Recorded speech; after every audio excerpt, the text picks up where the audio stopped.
Time now for the Biz Blitz. Scott Martin is here on how you can make some money off today's biggest news story. Scott, you ready?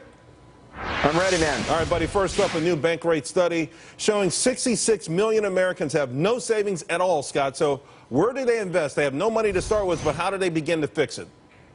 Yeah, and the unfortunate thing is, I mean, through the financial crisis, a lot of us spent all our savings that we had saved up in the early 2000s. So these days, you still have to invest in stocks. You have to look long term, but don't go to old school stocks. Don't go to your father's stocks like the retail names. Go more to this tech side. I like Facebook, Google, Microsoft, tech companies that are on the cutting edge, that are making waves in the future. That's where you want to be. All right, I also say, just to be safe, throw some McCormick spices in there, too. All right, Scott, Twitter paying $150 million for an artificial intelligence startup, Magic Pony. I've seen this stuff. I love it. I think it's amazing. But Twitter, is it the next big company to be bought? Everyone's looking at this.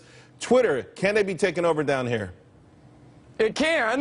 The problem is for the stock itself, it's probably going to go lower before it gets taken over. So now, if you own the stock, which I admittedly do, it's been one of my worst picks in the last 5 years, the stock is probably going to be taken over at what, like 20 or 25 bucks? I mean, a year ago, that could have been 40. So just know your expectations if you're getting into this thing. Yeah, let's just call it a take under. Hey, this morning, home builder Lennar, whose shares, by the way, are down now, but they had great numbers, you know, on their home prices. They're selling more homes at higher prices. We keep seeing more and more evidence the housing recovery is real, but some are saying, no, it's a bubble. Where are we, Scott? It feels a little bubbly. The housing recovery is here, Charles, but it's in certain areas. And to me, that's something that's going to be worked out. I mean, we have record low interest rates. Banks are extending financing again. So just be careful if you're wading into, say, the housing flipping market. Scott, the market's in a sideways pattern here for a long time.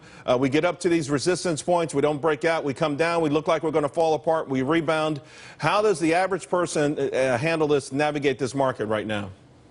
I'd pick your spots. I wouldn't chase stocks. I wouldn't chase things like gold on big up days. I mean, today's a day that you could get some gold with it down about 1.5%. But pick your spots and be patient because the market is giving you opportunities because it's not going to take off on you.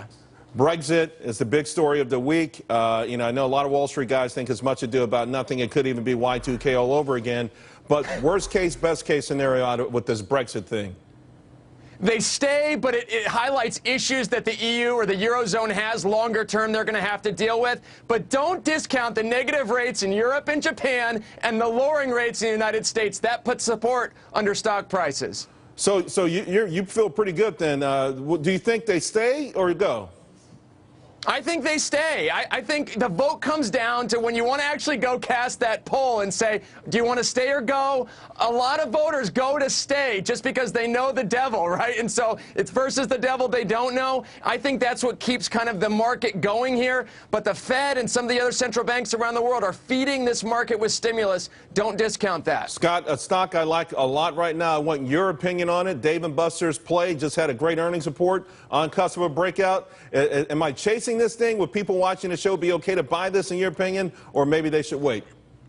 Dave & Buster's is interesting. Great franchise, great place to be. Lots of fun there. I've had a lot of fun with my kids there. But I'll tell you, Charles, it's tough when you're going direct to the consumer like that on kind of the retail side. So on a breakout, I think it's good, but I temper expectations for the long term. All right, let's leave it there, buddy. You did fantastic. You're invited back anytime. All right, man. See you. We'll see you soon.